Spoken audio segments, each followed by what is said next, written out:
All right, so we've been in the midst of a series entitled Too Blessed to Be What?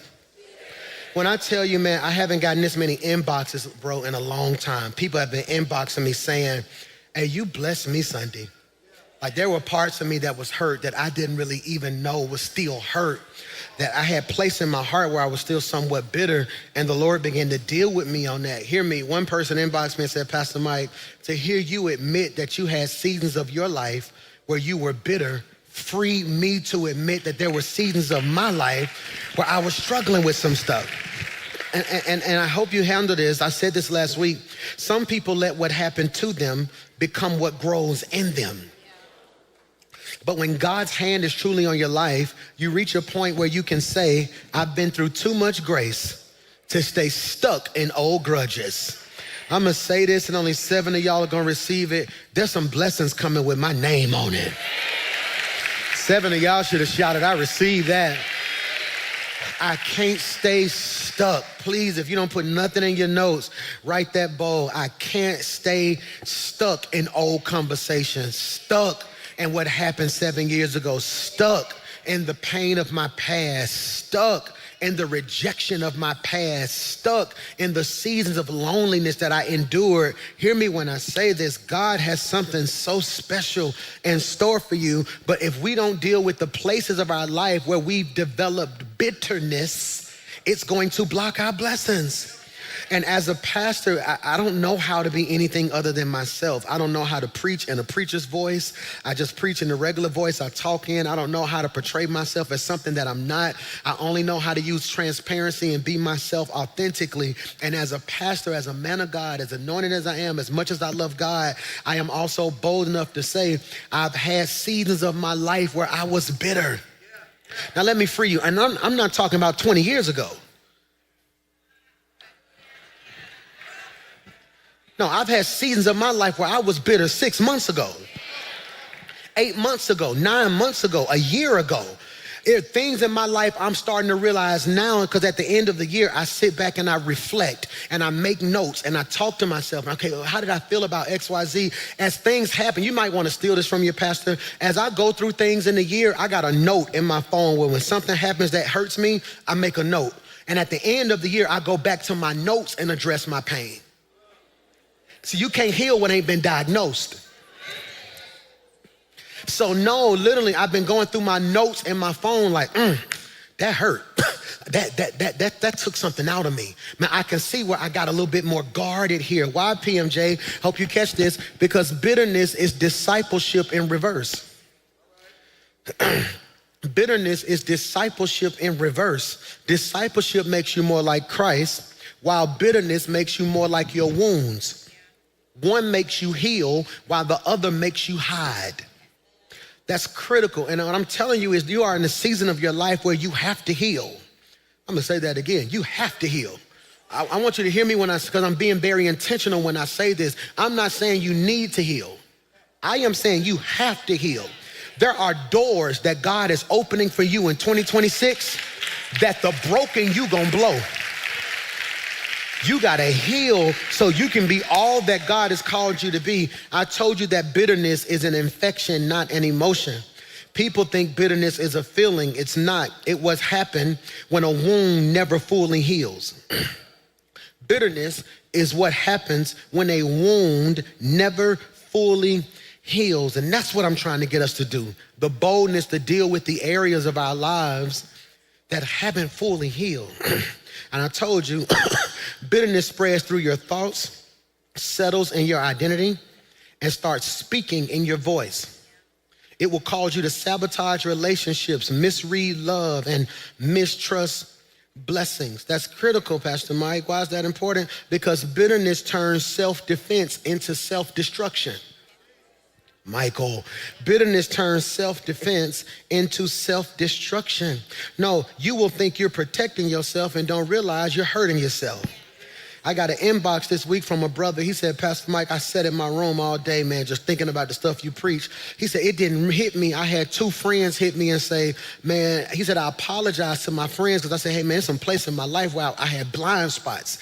I didn't realize I was still hurt. I was keeping people off. They said, man, we wanted to help you. But you so defensive, and every time we try to jump in and help, you get so aggressive that we didn't even know if we had a right to jump in and help. So because you're so defensive, we don't even know if we can help you. But then he's sitting at home like, they don't even love me enough to help. Not realizing it was his own bitterness and his own self-defense that was blocking his blessing. I'm gonna say this, only 3 of y'all gonna catch it. 2 of y'all may have church with me when I say this. I gotta heal because there are blessings looking for me.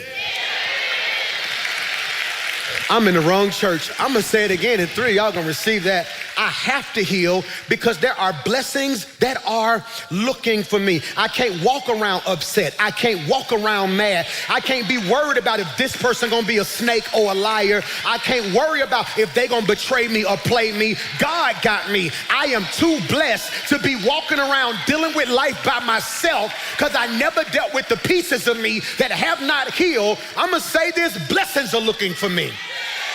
You ought to just speak that over your own life right there. You ought to just lay hands on your own heart and say, blessings are looking for me. No, you out here stressing out trying to find opportunities and don't even realize when you heal, those opportunities are about to chase you down. Blessings are looking for you. And I told you that bitterness is a blessing blocker. It makes you blind. It causes you to see everything, pause, parenthetically digress, and everyone wrong. That's what bitterness does. It causes you to see everything and everyone wrong. That's why you gotta heal. Because you are looking at certain people as enemies who are really a blessing and looking at people who you think are blessing who are really enemies. Bitterness got you trauma bonding with people who will never help you and running from people who will actually heal you. Bitterness got you in stuff that you should not even be in. Hear me when I say this, man. So hear me, blessings are looking for me. And that's where we find ourselves in today's text. In 2 Samuel chapter 9, verse 1, David comes, and it's on the screen. It says, is anyone, this can preach, in Saul's family still alive, anyone to whom I can show kindness for Jonathan's sake? I think I'm gonna preach right here, then teach the rest of the day. Is there anyone, go back, moving too quick. Is anyone alive in Saul's family, anyone to whom I can show kindness for Jonathan's sake? Are you taking notes right here? In your notes, I want you to write this, Saul's family. Saul's family. I want you to put that in your notes. Saul's family. So if you're taking notes, and I love the way you guys are taking notes, I want you to write it like this. Put Saul's family. Put that right there in your notes. Saul's family. Draw a line under Saul's family. Under Saul's family, write Saul. Then write Jonathan. All right. Then write blessed. Jesus Christ, you missed it. Saul is beefing with David. This is why you got to have a mature person in your life who can tell your story right. Because if I was immature, I would say Saul and David beefing. But Saul and David ain't beefing.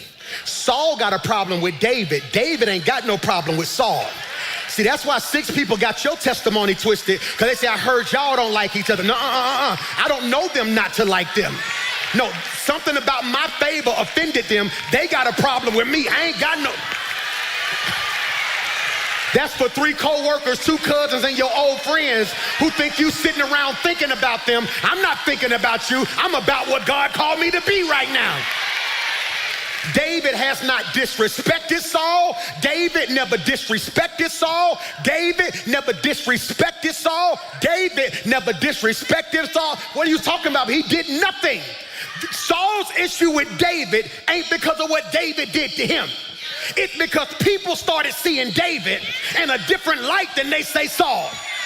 They said Saul killed his thousands, but David killed his tens of thousands. Saul couldn't handle that the favor on David's life started making other people say, that boy got something that he ain't got. Please stop judging me based off of what God put on me. If I ain't did nothing to you to offend you, it's not my fault. I'm favored, gifted, and anointed. I need you to touch 3 people and tell them it's not my fault. I didn't decide to be favored. I didn't pick this anointing. You got better clothes than me. You got a better car than me. You make more money than me, yet you still worried about me because the anointing on my life hit different.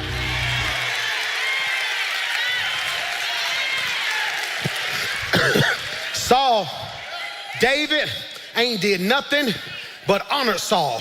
David come in Saul's presence. He started worshiping, playing his harp, trying to help him. David worshiping. Saul picks out a spear, throws the spear at David. It missed. You wanna know why certain people are frustrated with you? Because how you taking shots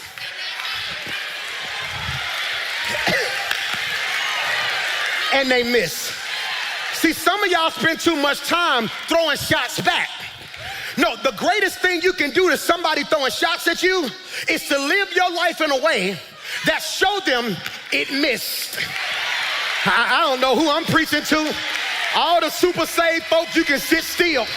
But if it's some stuff that's missed you, you ought to just bust a 360 and say, it missed. Pain missed me. Hurt missed me. Your lies missed me. Your disrespect missed me. David is anointed, and David ain't did nothing to nobody. David walking around like all I'm doing is loving God, loving people, and trying to make a difference. But many men wish death upon me, Lord. I don't try no more. But have mercy on David. Like, I ain't did nothing to none of these people. And so after a while, David had opportunities to kill Saul and didn't do it. He's like, you know what, boy, you know I could have killed you, right? No, if we was in the cave and you were asleep, I cut off a piece of your robe and showed you if I wanted to put hands on you, I could do it now. Don't mistake my meekness for weakness. I'm saved, not soft. Don't get the two mixed up now. If I wanted to touch you, I could touch you. Let's be real. I know your mama, your cousin. I know your baby mama. I'm just playing. So David is like, I could have took you out, but God told me not to. After a while, God says, no, it's time. David takes everybody out. He kills Saul. He kills the whole bloodline. So the reason this brother is crippled is because during this time, when the king was killed and a new king took over, they would kill the entire bloodline so no new lineage could rise up. It's almost like somebody taking over my kingdom. They would go take out all my sons because they didn't want none of them. They wouldn't just take out Xander and Michael and Mason. They would even take out my 8-year-old because in 15 years he can come back. So the nurse hears this. She picks up the baby, takes out running to protect him, but what she do? She drop him. That's what we're gonna pick up today. She drop him. And a drop is when someone you trusted the most hurt you the worst. She drop him. Now she didn't drop him intentionally. She ain't dirty. She didn't pick him up and throw him. She dropped him. I told you last week, I want you to always view life through a different lens. She could have left him. Can I ask you a question? I never forget when the fire broke loose during church this year. So much stuff happened at our church, good and just stuff. It'd be like 10 years worth of stuff at our church. Remember we went to the Civic Center? Remember we went to the so-and-so? Remember, didn't it hit me? I was like, yeah, the fire this year. Remember we was in church and then the fire broke loose in the children's wing. What blessed me the most was no children's church worker got so scared that they ran out the building and left kids. No, come here, let me get you. No, come here, let me get you. They were prepared for this moment. You know, but let me free you. But if they would have grabbed a child and dropped him, we would be upset because the child was dropped. But we can't frame it like, I can't believe she was just as scared. People don't give you enough credit that yes, you weren't everything they needed you to be, but they don't realize you was trying to be to them what you didn't even know how to be to you and was still dealing with the stuff you had to deal with all at the same time. I'm sorry I didn't call you back. I know you were stressed, but I was too. I'm sorry I couldn't help you with that bill. I was just as broke as you. I'm sorry I didn't stay on the phone with you that night. My man was tripping. I'm sorry I didn't do so-and-so. My family was toe up. See, we need to normalize being brutally honest and telling folks, no, I'm not gonna let you run with that narrative no more. I didn't leave you hanging. I was barely hanging on myself. Am I preaching to anybody? Can I preach to 3 people who barely got your stuff together and you still trying to make sure everybody else got their stuff together? And then they got the audacity to tell you, you ain't been there for me. And part of you want to say, you know what? I wouldn't even be broke if I wasn't trying to help all y'all at the same. Am I preaching to anybody? So she picked him up. She's running and she dropped him. That's critical. She dropped him. She dropped him. She dropped him. This is critical. This is critical. She dropped him. Because you will always get dropped when you're surrounded by people that operate by fear and not by faith. Fear, you will always get dropped when you're surrounded by people that operate by fear and not by faith.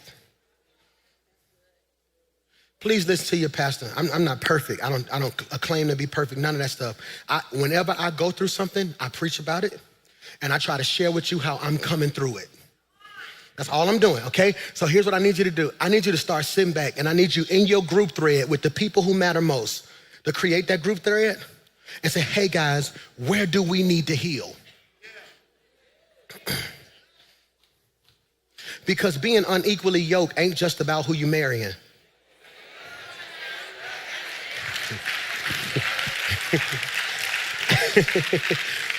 No. So let me free you, okay? Let's say y'all in a circle and 2 of y'all coming to church and 2 of y'all dealing with y'all bitterness, but then the other 3 want to address their issues. So now you in covenant with people who keep triggering you. There are certain relationships I had to loose in my life because I started appearing abusive. Can we go there? There are certain relationships in my life, friendships, that I had to terminate because I started appearing abusive. Notice I didn't say I was abusive, but I appeared abusive. I was so hell-bent, I won't say hell-bent, I can't say that. I was so determined to be the best version of myself. And I'm one of those friends that when you tell me you want something, I'm going to see to it that you get it. I started becoming overwhelmingly aggressive. Have you did so-and-so? No, you need to get up. You need to so-and-so. Oh, you don't really want it. And they were like, no, it's like you keep attacking me. I thought I was motivating them, but it felt like attacks because they were saying they wanted something out their mouth that their actions did not match. So I had to come to realizations. I don't think we can be in covenant no more. Because at this point in my life, we are unequally yoked. I'm trying to get better. You don't mind being bitter. Either I'm gonna drag you to better or you gonna drag me to bitter. And because of the way my heart's set up, I'm not gonna drag you to better because a part of me has survivor's remorse where whenever God does something good in my life, I try my best to dummy it down so we all can feel like he did it for us, when in actuality, he just did it for me. So then I end up becoming bitter, not at what happened in my past. I am now bitter with myself because I don't like the version of myself that does not know how to release people. So now you happy that you got your friend back. I'm miserable, but I'm not who I'm hitting. Y'all don't want to have church with me. And what I'm telling you is, it's hard for you to be better in the company of bitter. Oh my God, that was good. Put this in your notes. Leslie, put this in the notes. Better, B-E-T-T-E-R. I love how you making sure she take notes right there. That's next level right there. No, put that in notes right there. We're gonna look at that when we get to the crib. I like that, bro. That's leadership right there, girl. So I want you to put better, B-E-T-T-E-R. Under better, write bitter, B-I-T-T-E-R. What's the difference between better and bitter?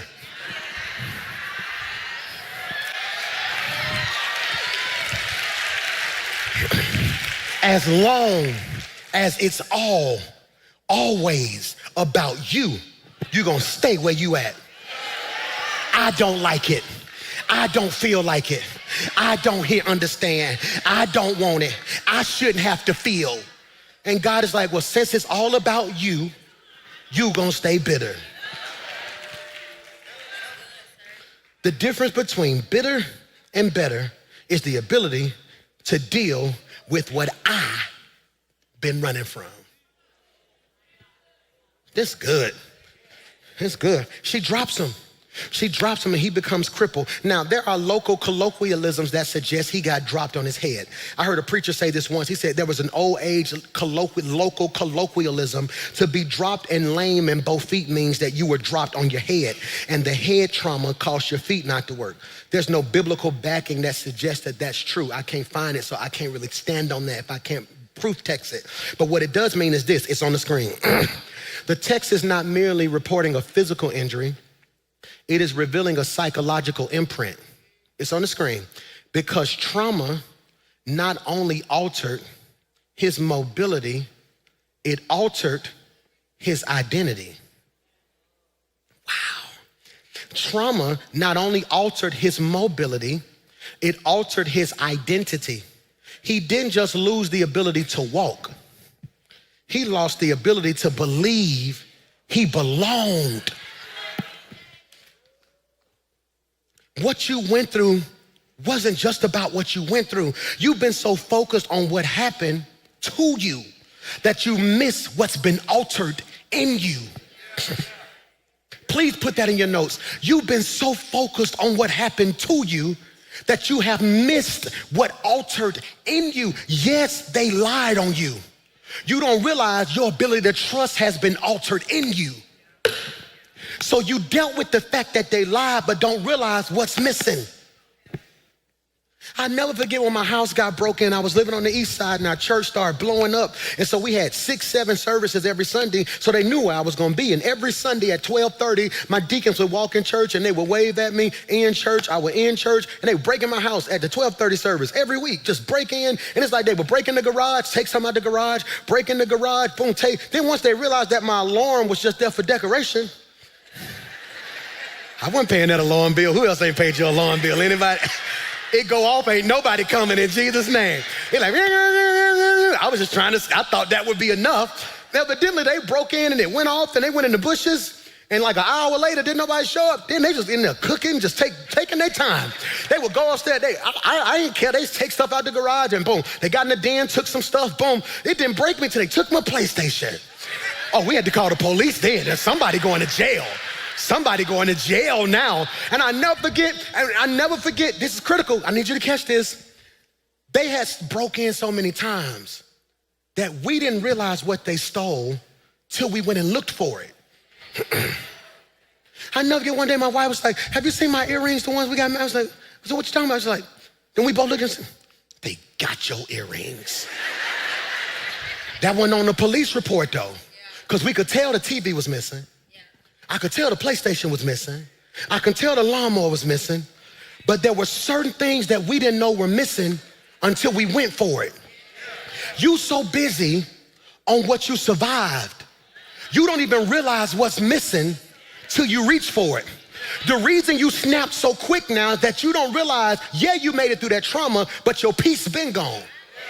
So when you go to pull on your peace to keep your mind, now ain't no peace there and you're losing it because yes, you made it through. You don't know what didn't. This brother, this is critical. Look at, put it back on the screen. I want them to see this because trauma not only altered his mobility, Michael, it altered his identity. He didn't just lose the ability to walk. He lost the ability to believe he belonged.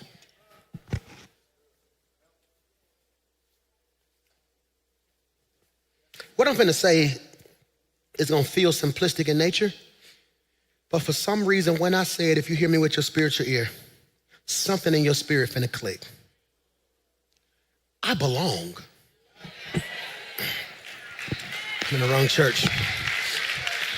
Some of you need to stop disrespecting yourself. You play yourself so weak and you play down your gift and your abilities and your talent so much. You dumb yourself down so people don't feel offended or intimidated. That season is over. I cannot continue. It is not healthy for me to hide me from me so you can be comfortable with you. If you really knew who I was, you would be grateful and want me to be me, because the more I'm me, the better you gonna be. I belong. Hear me. I got invited to this meeting. I got invited to this meeting at a country club about 3 weeks ago, right? At a country club, and I was excited to go there because I love relationships now. I want my entire 40s to be marked by relationships, okay? I want my 40s, from 40 to 50, I want 10 to 12 relationships that at any moment can change anybody's life. That's my goal. I want a relationship with somebody so powerful that if your child got in trouble and that's a good kid and we know he was just with the wrong people, I can make one call. Hey, son, this is a good kid. Pastor Mike on your word. I want relationships. See, I don't need the money. If God sent me that, that's cool. I want the relationships. I want you to be like, Pastor Mike, they finna take some. Give me hey, man, what's going on, man? Hey, I just talked to the president of the bank. He said, don't worry about it. Yeah, I want relationships. I want relationships. So I got this meet and I'm excited to be there and we get there. But y'all know me. I'm not putting on clothes for nobody really. So when I get there, the man gonna ask me like, hey, can we help you? And yes, can we help you is the right question.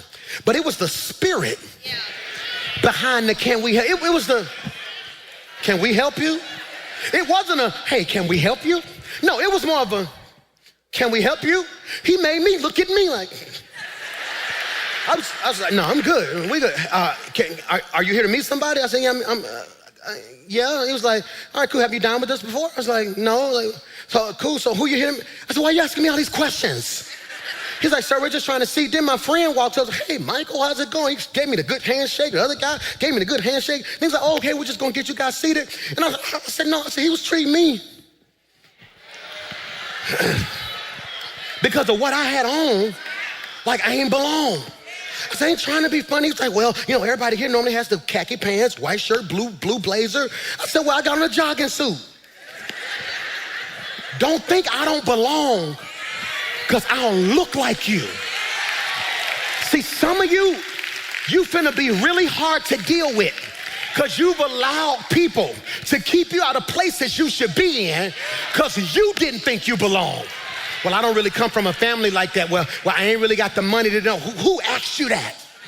I never forget in the Bible when Jesus rose up on a brother who was lame, he said, do you wish, Michael, to be made whole? Do you wish, Michael, to be made whole? He said, no, I'm asking you one question. Do you want it or do you not?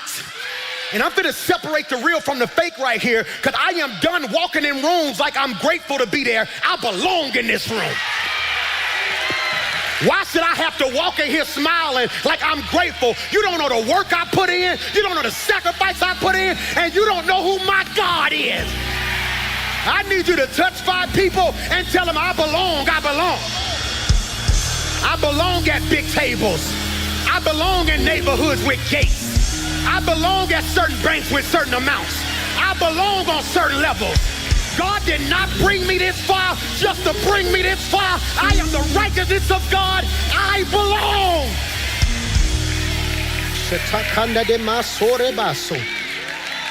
Some of y'all ain't applied and you know, well, I ain't got the qualifications. So what? The worst they can do is not call you back. When you get home, fill it out, press send like you belong.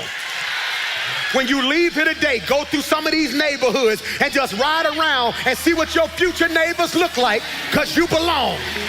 The dealership closed anyway. Just pull up at the dealership today, go up under the thing and just walk around and touch it and say, I belong in this right here. You ought to just tell your neighbor right now, you are too blessed. You are too gifted. You are too favored. You are too anointed. You are too kind. You are too respectful. You are too blessed to be bitter. I belong.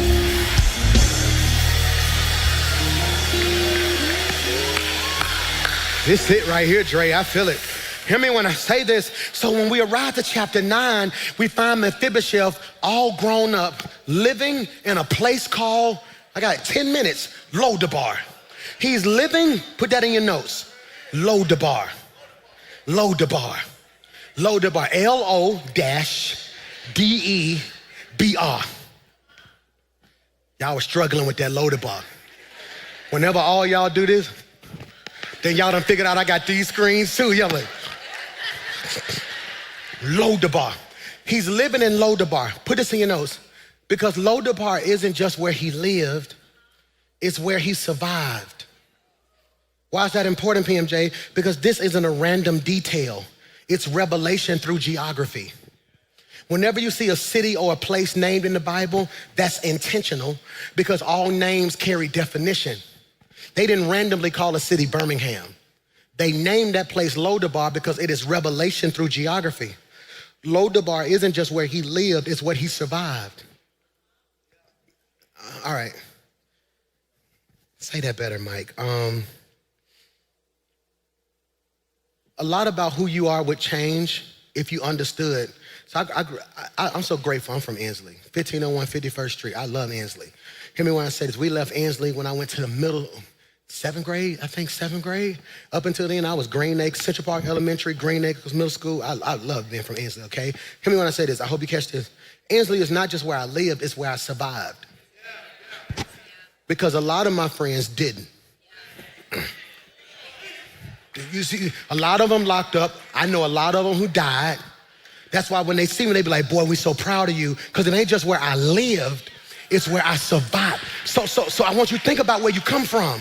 You didn't just live there, this revelation. It's where I survived. What is Lodabar? Put this in your notes. Lodabar translates in the Hebrew to mean no pasture, no word.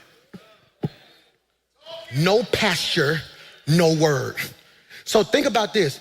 Mephibosheth is the heir to the throne living in Lodabar.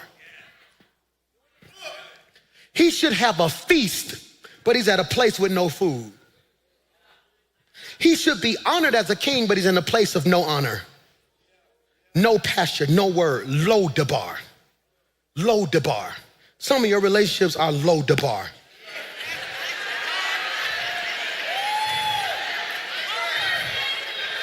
Put this in your notes. Put this in your notes. Andre gave me this note in the back. He made a joke, and now I'm finna turn it into a message, okay? All my singles. I end up in relationships that are low to bar when the bar low.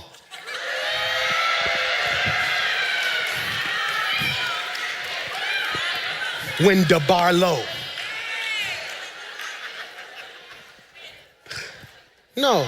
It represents no vegetation, no growth, no communication, no promise. In Lodabar, everybody walking around defeated. In Lodabar, ain't nobody communicating because don't nobody want to be there. If you get food, they gonna kill you for it. So he ain't just in a place of no pasture. This is crazy. Go back a slide for me if you don't mind. There it is. Thank you so much. Go back. There it is. Right there. Go. No, you're good. Go back forward. Lodabar means no pasture, no what? No word. I had somebody tell me, they said, Pastor Mike, man, I like coming to your church. I ain't got it all together yet. I ain't ready to be no, woo to woo. He said, but that's what he said to me. I love it. He's like, hey, I ain't trying to be no like woo to woo. All I'm saying is like, when I do come with my girl, you be saying some real stuff. I appreciate that. I told him, I said, can I free you real quickly? He's like, yeah. I said, even if you ain't got it all together and you still ain't even done doing what you're doing, at least you at a place where you're getting word. Put this in your notes. Word equals seed. Eventually, it's going to grow. He's at a place of no word. Spiritually, Lodabar is that season where you're alive, but nothing is moving. That season of your life where you're here, but you're not hopeful. Where you're breathing, but you don't feel like you're building nothing. Lodabar represents, this is really good, say that better, Michael. Lodabar represents losing your identity after life hits. Life hit him and he lost his identity. Mephibosheth didn't start in Lodabar. Got 8 minutes. He fell into Lodabar. Literally and emotionally. He didn't end up in Lodabar because of rebellion. He landed there because of his trauma. Many people are in low places because they made bad choices. Sometimes I'm in a low place because pain pulled me there. We can't be judgmental. Look at him in Lodabar. He should be ashamed of himself. He didn't pick Lodabar. He was a baby. He got dropped and some kind of way ended up there. Put this in your notes. We're going to talk about this at some point. I don't know if I'm going to start a special Bible study based off it or we're going to figure it out. I want you to put this line in your notes. Pain picks. Painpicks. pain picks. I wonder if we sat down and examined your life, how many decisions pain picked? That's why you shouldn't even be mad about some of the people you dated in your past. That was a pain pick. You were hurting and you had just dealt with some trauma you never fully healed, and a part of you just didn't want to be by yourself, and pain said you needed somebody. Yep. I'll never forget, we was going through one of the roughest seasons of our life. Bro, we ain't have nothing. Just broke as all get out. The church was exploding, but I've never been a money person.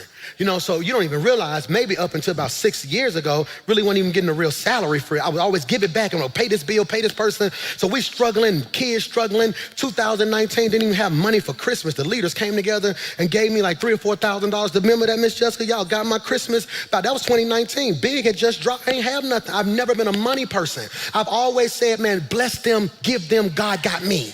You got me? So they came together behind my back, her Tiffany Ray, and they kind of got me some Christmas money. I'm crying like a baby because I ain't want to say nothing. I ain't want them to look down on me, but I really had good people in my life. But pain sometimes will make you think you don't want to be embarrassed. But I still wasn't going to be one of them preachers who was all about money, money, money, money. And I randomly go to a dealership, right? Go to a dealership. I walk in, they lose it. Pastor Mike. I'm like, man, what's up, man? Oh, my God. He run get the general manager. She walk out. Oh, my God, Pastor Mike, we know what you want. I was like, oh, man, I don't know. I was looking at that Camaro right there. That's just true story. I'm like, man, that Camaro, was it a Camaro? I said, man, that Camaro, crazy, the black on black. I said, you just took it off the truck? He's like, that's fresh out. I'll tell you what, Pastor Mike good for it. Go ahead and get started paperwork. If Pastor Mike wanted a Camaro, let him get a Camaro. I'm like, y'all gonna run the credit? I'm like, y'all gonna, he's like, no, Pastor Mike, we know you guys, don't worry about that. So now I'm on the phone, hey, they finna give me a car, I ain't gotta put my credit in. So this is a true story. I go, boom. Next thing I know, I pull back up at the office at church. Everybody come outside. Oh! I had a black Camaro, had never been drove. They looking at me like, how you get the Camaro? I said, I went into the dealership. The lady was like, you Pastor Mike, we know you good for it. All I did was sign my name and boom, just left. I pull up at home, baby, look at the Camaro. She's like, wait, whoa. I'm Pastor Mike. I walked in there, was like, it's Pastor Mike. They just kind of gave it to me. That's when Tip was like, I don't think nobody's just gonna give you a car. She's like, tell me what you did. I said, I put my social security number down. They ain't even checked none. You know, I'm Pastor Mike. I'm Pastor Mike. Why y'all ain't happy for me? I done gave y'all everything, and the moment God do something for me, now all y'all wanna turn into credit repair people? Who get mad and your pain start talking? Yeah, he crazy, but he my crazy. Why y'all can't be happy for me? So all of a sudden, I'm telling my wife, you need to be happy. God opening doors. We ain't got none, yada, yada, yada. Then all of a sudden, a bill came. That note was like $1,200, $1,300 a month. It was like the worst interest ever. I'm sitting there, I'm like, ooh. So I'm calling, hey man, we're gonna have to bring this back. Like, they're like, you can't just bring it back. It's been longer than 30 days, you can't just bring it back. So now this 888 number calling me. Who know what that 888 number is? Anybody know that 888 number? Come on, be honest with me now. So now 888 calling my phone. I ain't never had an 888 number. I'm like, hey, hello, is this Michael McCoy? Yeah, this is Mike. I'm Pastor Mike. How you doing? Yeah, we want to call you in regards to that black Camaro that you have. No, so now here it is. Now I'm having to put the car at somebody's house. That car is kicking my... Did y'all miss the part of the sermon where I said from Inslee? I know what to do now. I know it. Don't let Valleydale fool you. I know what to do now. So now I done put the car at my mama's house. I'm trying to do X, Y, Z. We trying to figure it out. I think I end up selling the car. Something like, but hear me when I say this. That car kicked my butt. And you wanna know what I realized now at 40? Pain picked it. I ain't have nothing. So part of me wanted to at least look. I had started listening to people say, oh, you Pastor Mike. Oh, you Pastor Mike. So I started feeling like I needed something that made me look and feel like Pastor Mike. Till the bill came. I don't want to be him no more. Who don't want to be grown no more? Throw your hand up. I'd gladly go back to my mama's house right now. Why is that important, Pastor Mike? Put this in your notes. Because the enemy loves to convince gifted people that a traumatic chapter should define their whole story. That's what he wants you to do. He wants your pain to pick. He wants to convince you that this chapter of your life defines the whole story of your life. That's critical, wounded and all. So look at this happen. I'm gonna fast forward. We go to verse 1. So one day David asked, is anybody left? Is anybody left? They said, we got Mephibosheth, but he's crippled in both feet. He's crippled, this can preach, but he's called. He's crippled, but he's called. He's crippled, but destiny waiting on him. It's critical now, and sometimes being blessed requires you to win with what you got left. His legs don't work, his feet don't work, but he's anointed. He's gifted, he's favored, he's blessed. This is critical now, and look what he tells him in verse 5. So David sent for him and brought him from Machir's home. I'm finna run. He brought him from Machir. I tell you what, Karan, Grizz, grab T. T gonna be Mephibosheth, okay? Mephibosheth feet don't work. Do me a favor, go. I need you to bring him. Y'all miss y'all shout. But now, I didn't send for him, because if I would have sent for him, I don't know how long it would have took for him to get there. But he said, no, the same folk who was responsible for your trauma gonna have to be responsible for your come up. That's why the same folk who laughed at you in one season gonna have to watch you be blessed in another season. Put scripture on it. He prepares a table before me in the presence of my enemies. And he says, now watch this. He says, so I need y'all to bring him to me, but you gotta be careful. Do you got a good grip on him? Do you got a good grip on him? Because hear me, you gotta make sure the people in your life are strong enough to carry you in seasons where you ain't got enough strength to carry yourself. I'm not preaching to everybody. Can I preach to 3 of y'all who's always been the strong one, but you had a season of your life where you didn't have the strength to be strong no more, and a part of you was looking like, why won't none of y'all carry me like I carried you? But God said, I'm putting people in your life this year who's gonna be strong enough to carry you through the roughest seasons of your life. I'm not weak. Let me free you. To whom it may concern, they're not weak. They are not lazy. They are not selfless. They're just in a season where they don't have the strength to carry themselves. He's crippled where? Not in his legs. He's crippled in his feet. If it was his legs, the Bible would have said it. No, it said he's crippled. When it talked about being pierced in his side, they named a body part. They said they put nails in his hands, they said a body part. They said he's crippled in his feet. No, his legs work. The feet don't. I don't care how strong your legs are. If your feet don't work, you have no stability. I'd rather have strong feet and weak legs than have strong legs and weak feet. Because at least I can stand. He's weak. He's weak. Hear me what's gonna happen now. He says, no, I tell you what. Put verse 5 on the screen. He says, no, bring him. In verse 5, he says, they brought him. And look at the next verse. The next verse says, he looks at him and says, don't be afraid. I want to free you real quickly. Can y'all bring him here? Do me a favor, can y'all bring him here? Okay, I want to show you something. I want to show you something.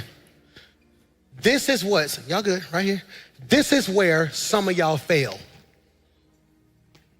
Okay, are y'all still locked in with me? Mephibosheth don't know them. Some of y'all only want to be helped by people you know. What if Mephibosheth would have been like, I don't need to know, them the folks who killed my daddy. Them the folk who killed my granddaddy. I ain't got time. I believe Mephibosheth said, what do I got to lose at this point? I'ma die in a dead place, or I will at least die trying to get to a better one. Look what he said, look what he says, it strings me. He says, I need you to catch this now. He literally says, you gotta catch me. He says, don't be afraid. Here's the question I got, and I pray you can receive it. What about his appearance said he was scared? For David to say, don't be afraid, that's indicative of the fact that something in him, oh, you're struggling. You look good. I think you're struggling a little bit. Is he heavy? You want to sit him down real quick so you can reposition yourself? Let's do that. Let's sit him down real quick. I'm sorry. So you want me to be considerate. of you while I'm holding on for dear life.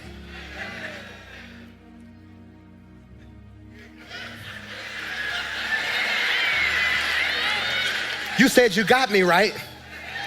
So you want me to stop hurting long enough for you to get some more strength. If you got me, you got me. And I wish people in your life understood how heavy they were.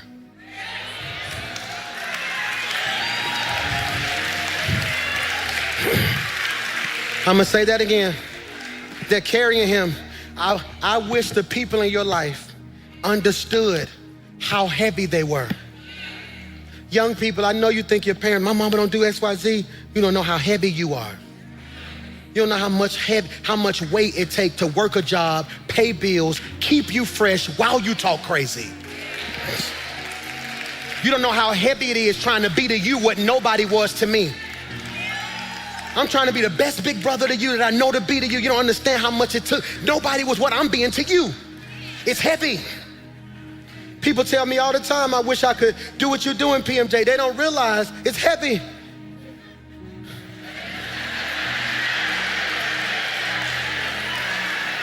He heavy.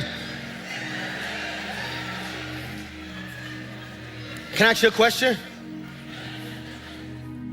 Are you at least helping them with your weight? Is he holding on?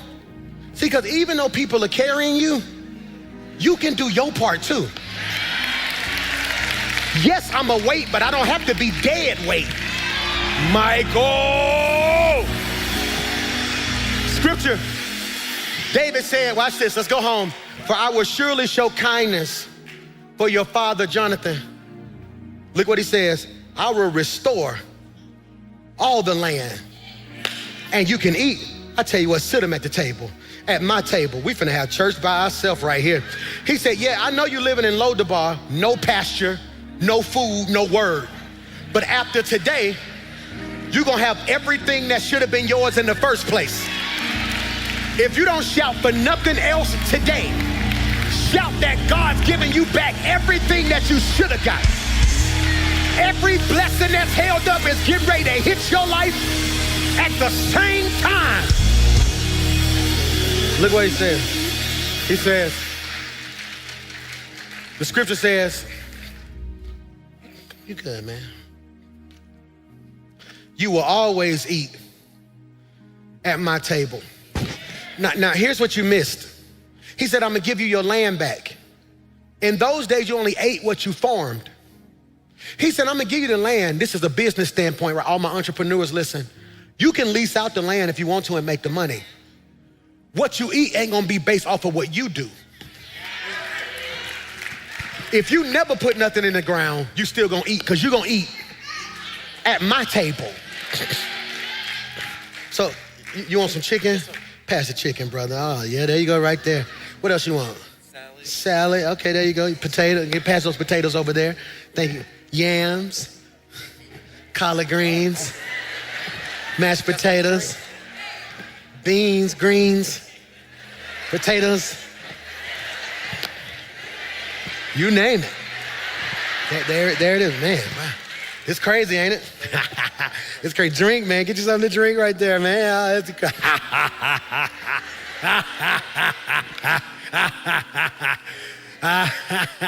I ask you a question?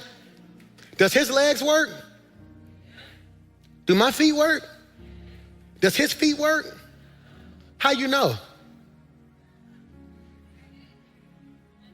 The only people who know his feet don't work are the people from his past. When people in his new season walk up to him, they not gonna see his feet. They gonna see where he's seated. And God told me to tell you gotta heal, because the people you about to meet not gonna see you for who you used to be.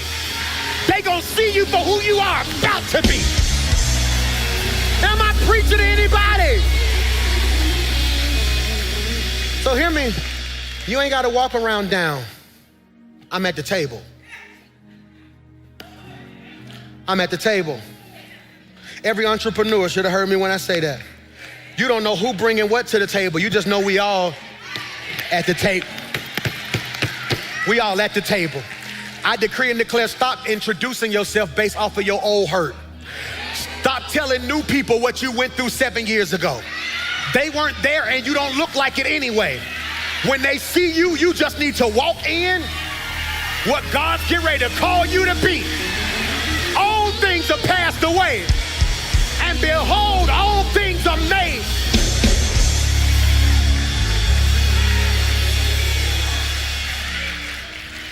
And this is the picture. The only way they're gonna know his feet don't work is if somebody unveil it. Can I free you though? Bro, even if somebody new saw him being carried and wanted to disrespect him, they wouldn't.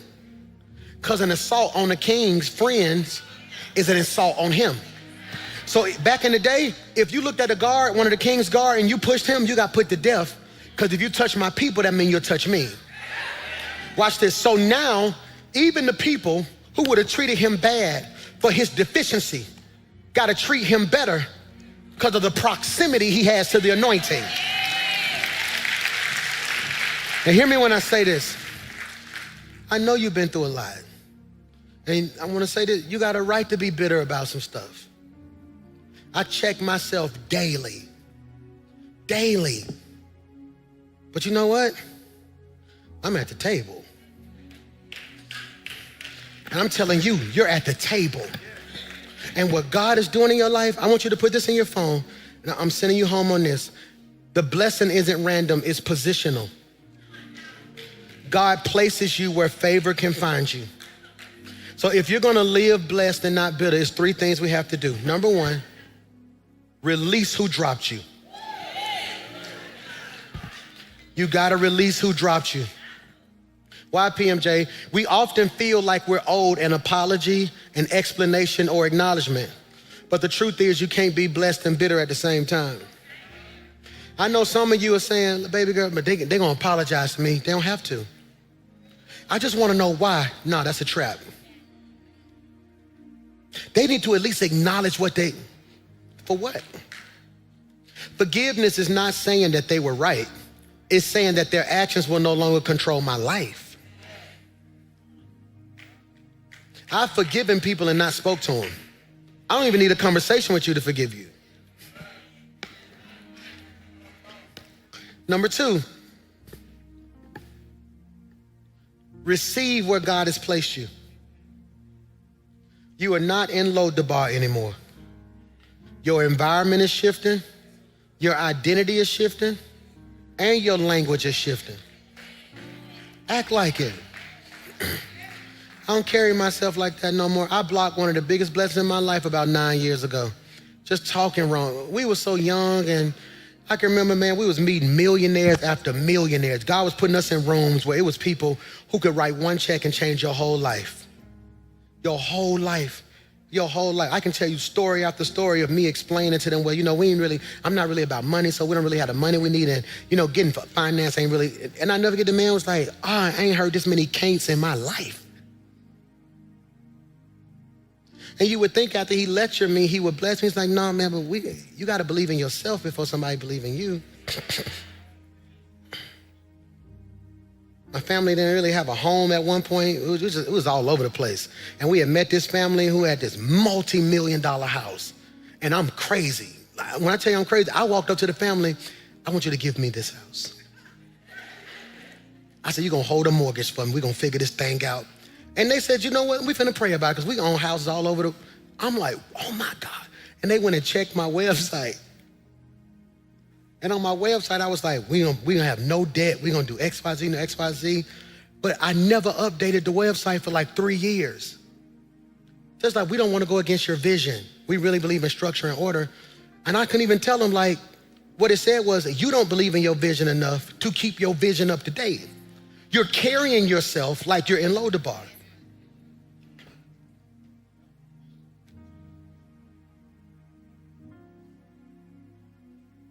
Stop rehearsing where you came from and start embracing where God has placed you. Stop rehearsing where you came from and start embracing where God has placed you. That's critical. It's critical, why? Because you're too blessed to be bitter. Number 3, return to the table. Being blessed means choosing restoration over retaliation. Ooh. Healing over hostility. Wholeness over revenge. You belong at the table, not in the memory of what hurt you. Your seat is not based on your condition. Your seat is based on your covenant. Let me end with this note. The drop may have changed how you walk, but the blessing is about to change where you sit.